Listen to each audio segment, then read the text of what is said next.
பதுங்கி சென்றார் சோமகாசூரன். அப்போது பிரம்மா என்னிடத்தை அழைக்கிறார்.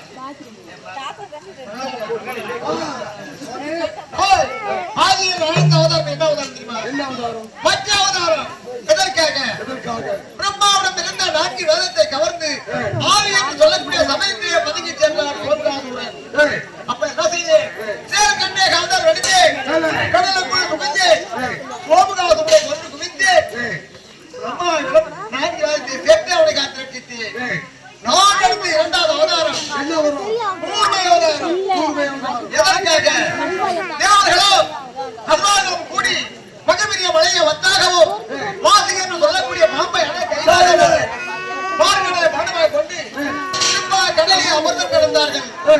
அப்போது மகிமணி விளங்கி ஆதரவு இல்லாமல் பூமியில் இறங்க அப்போது என்னை நினைத்தார்கள். நான் என்ன செய்தேன்? மாமையாக அவதாரம் விடுத்தேன். மீண்டும் கடலுக்குள் புகுந்து என் முதுகினை கொடுத்து தாங்கி அமர்ந்த கடலை காரணமாக இருந்து தேவர்களை காத்திருக்கிறேன். நான் நினைத்த 3வது அவதாரம். எதற்காக? இரணியுடைய தம்பி இரணிய அமுதன் இங்கு நடக்கக்கூடிய செய்திகள் அனைத்தும் தேவ உலகம் எப்படி தெரிகிறது அப்படி என்று பூமியை ஒத்தி அப்போ பூமாதேவி செவி கொடுத்து கேட்டுக்கொண்டிருக்கின்றார். இவன் நான் தேவலகம் செய்திகளை உரைக்கிறான் என்று என்ன செய்தார்? பூமியை வயல சுருங்கினார். அப்படி கதையால் ஓய்ந்து அடித்தார். பூமி 2ஆக அடித்தது. பூமாதேவி அழகி ஓடினார். அப்படி அவன் சிறையெடுத்து பிரிந்துடன் சென்றார். நாராயணா கோவிந்தா என்று என்னை இழத்துக் கொண்டு ஓடினார். நான் என்ன செய்தேன்? அவனிடம் காட்டுவதவன் காட்டி மறைத்து அவன் எதிர்த்து தோன்றினேன். நானும் அவனும் நேருக்கு நேராக போரிட்டு என்னோடு சமர் செய்ய முடியாமல் மலம் என்று சொல்லக்கூடிய நரகத்தால் கோட்டை கட்டி அதற்குள்ளே தஞ்சம் புகுந்தான். ஆனால் நான் என்ன செய்தேன்? வெல்பந்தை அவதாரம் எடுத்து பூமியை போரை பொன்மையால் கிழித்து எறிந்தேன். அதற்குள் சென்று இரண்டையாக்குதை கொன்று குடித்து உமாதேவி காத்திருக்கிறேன். நான் எழுந்த 4வது அவதாரம். நான் எடுத்த 4வது அவதாரம் நரசிம்ம அவதாரம். எதற்காக? பக்தனுக்கு பக்தனாய் பக்த பிரகலாதன் அரிநமோ நாராயண என்று அடிதிரும் எண்ணியே வணங்கி வந்தான். அப்படி அவன் தந்தை இரணிய என்ன கேட்டான்? அடே பிரகலாதா, நீ வணங்கும் கடவுள் எங்கே இருக்கிறான் என்று கேட்டான். நான் வணங்கும் கடவுள் எங்கும் இருப்பான் என்று உரைத்தார். அப்படி என்றால் இதோ இருக்கும் இந்த தூணில் இருப்பானா என்று கேட்டான். கண்டிப்பாக என்னுடைய கடவுள் இந்த தூணில் இருக்கிறான் என்று உறுதியாக கூறினார். அப்ப என்ன செய்ய? கேவலம் உனது கடவுள் இந்த தூணில் இருக்கிறான் என்று ஆணவத்தோடு எட்டி உதைத்தார். பிரகலாதனுடைய நம்பிக்கை வீணாக கூடாது என்பதற்காக தூணில் இருந்து நரசிம்ம அவதாரம் எடுத்து இரணியரை கொண்டு விட்டேன். நான் எடுத்த 5வது அவதாரம் வாமன அவதாரம். எதற்காக? மாமல் சக்கரவர்த்தி என்பவர் இருப்பதை வைத்துக் கொண்டு வாழ வகையற்றவர். தேவர்களை அடைய வேண்டும், மரணத்தை அடைய வேண்டும், தேவர்களை சிறப்பிடிக்க வேண்டும் என்ற ஆர்வம் கொண்டு 99 அத்தியாயத்தை செய்தார். அப்ப என்ன செய்தேன்? நான் சென்று 2 மண் தானமாக கேட்டேன். சிறிது காலம் இங்கே நம செய்ய போகிறேன். அதனால் 2 மண் தானமாக வேண்டும் என்று கேட்டேன். அவன் என்ன உரைத்தான் தெரியுமா? ஆர்வத்தோடு 2 அடி என்ன கேவலம் 3 அடியாக எடுத்துக் கொள்கிறான். அப்ப என்ன செய்ய? நிற்பதை எடுத்து பூமி வழியாகவும் ஆகாயத்து வழியாக விட்டு 2 அடியாக நடத்தி விட்டேன். 3வது அடிக்கு அடிய மாவழி இடம் எங்கே என்று கேட்டேன்.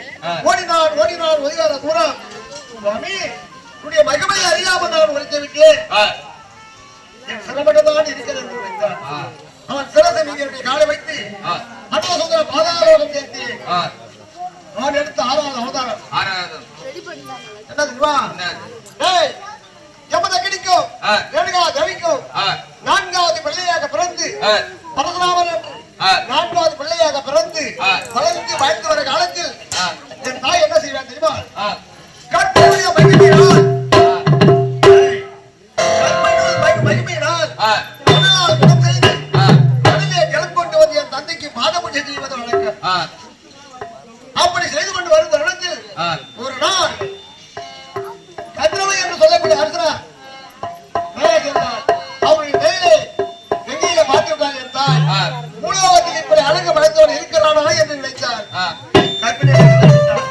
மணல் கூட போடவில்லை.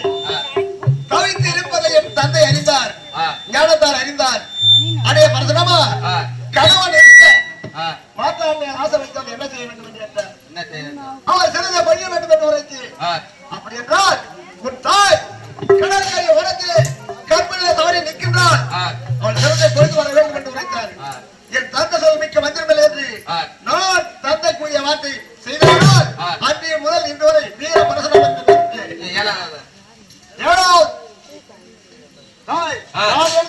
அவதாரம் அயோத்தி தசரத மன்னனுக்கும் கௌசல்யா தேவிக்கும் மூத்த மகன் ராமனாக பிறந்தேன். தாட்டிகையை மறுத்தேன், விஸ்வாமித்திரன் யாகத்தை முடித்தேன், அகலிக்கு சாமி மோசம் தந்தேன், முதலாவதிக்கு சென்றேன், ஜனகன் வில்லை வளைத்தேன், ஜானகியை மனமுறிந்து 12 காலம் அயோத்தியில சிறப்பாக வாழ்ந்தேன்.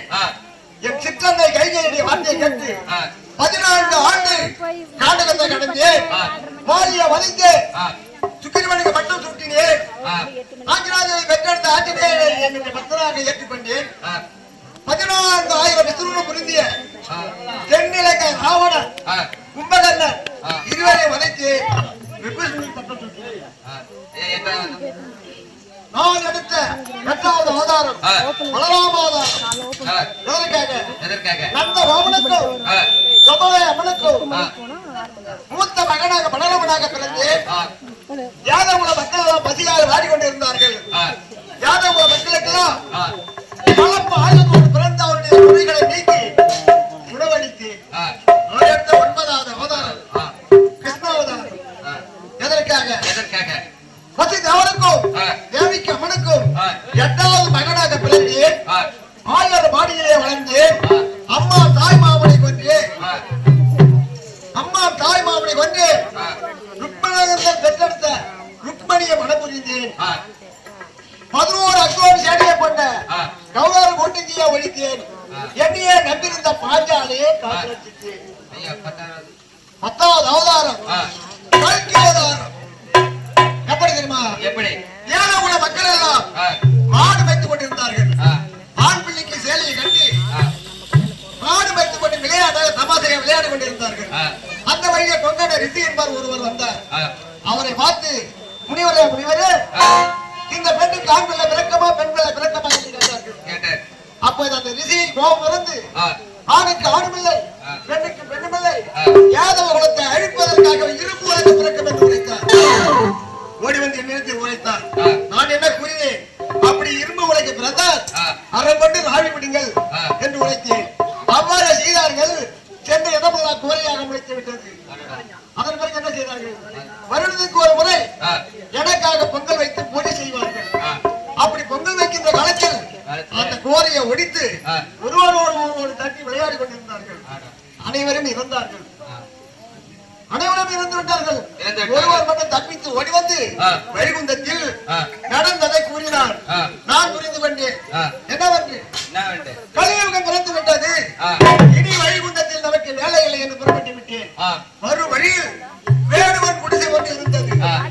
அந்த குடிசை சாட்டி இளப்பாரிலே தூரத்தில் இருந்து பார்த்த வேடுவன் என்ன செய்தான்? என் மீது பாடத்தை ஏவினார்.